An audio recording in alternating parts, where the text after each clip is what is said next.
Aquele ranço, num passe de mágica, vai sumir. Querem ver como é que funciona? Eu trouxe alguns exemplos. Antes mesmo de começarmos a governar, tivemos que buscar os recursos para cobrir o rombo bilionário deixado pelo governo anterior. Sou obrigada a concordar. Afinal de contas, depois de 8 anos no vermelho, o governo anterior deixou um superávit de 54 bilhões de reais. Imagina o desafio que é iniciar um mandato tendo que buscar recursos para cobrir o rombo que é um superávit.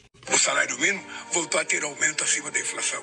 Outra coisa muito boa pra gente falar, porque depois da prometida valorização, finalmente saiu um aumento digno do salário mínimo e o brasileiro pode contar com R$18 a mais do seu salário. Porra! Aprovamos a igualdade salarial entre mulheres e homens. Essa conquista é inédita, tanto que a lei da igualdade salarial ela já existe desde 1943. Reforçamos o SUS. A farmácia popular está de volta. E a farmácia popular voltou bombando, hein? Com um corte de 292 milhões em 2024. Melhor? Impossível, né? Ampliamos os recursos para as universidades. O que é inegável, convenhamos, né? Exemplo disso é a Universidade Federal da Bahia, que teve um corte de 13 milhões no orçamento. Esses recursos foram tão bem aceitos pelas universidades que várias delas pelo país entraram em greve como forma de agradecimento.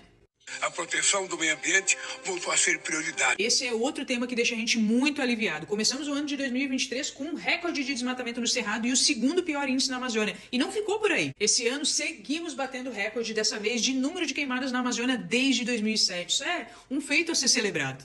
Resgatamos as políticas de proteção dos direitos das mulheres, do povo negro, dos indígenas, das pessoas com deficiência e LGBTQIA+.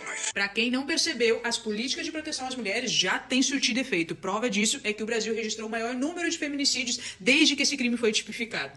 Os negros também têm tido um olhar muito atento desse governo. O resultado é que em 2023 nós tivemos um aumento de 127% nos casos de racismo. Finalmente um governo atento a isso. Os Yanomamis também receberam a visita do presidente no início do mandato, que declarou estado de emergência para o cuidado dos Yanomamis, e o resultado desse compromisso é que depois de um ano subiu o número de mortes dos indígenas. Não tem como negar que esse governo entrega o que promete. E a comunidade LGBT não ficaria de fora das pautas prioritárias do governo, e a gente pode ver que em 2023 tivemos um aumento de 42% dos assassinatos de LGBTs. Eu não me lembro de ter visto um governo com tanta eficiência, tanta preocupação e tanto amor por sua população.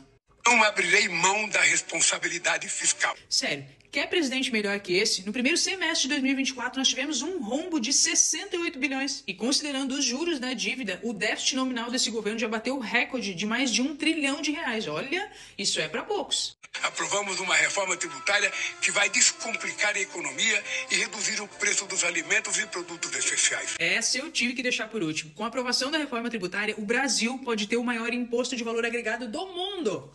Vai dizer que essa também não arrepia vocês de orgulho? E aí? Faz ou não faz sentido? Quando a gente saca a lógica do discurso do presidente, é só mudar a estratégia que fica tudo mais fácil. E confesso que é até um tiquinho mais divertido. No meio de tanta desgraça, né? Experimenta vocês aí também.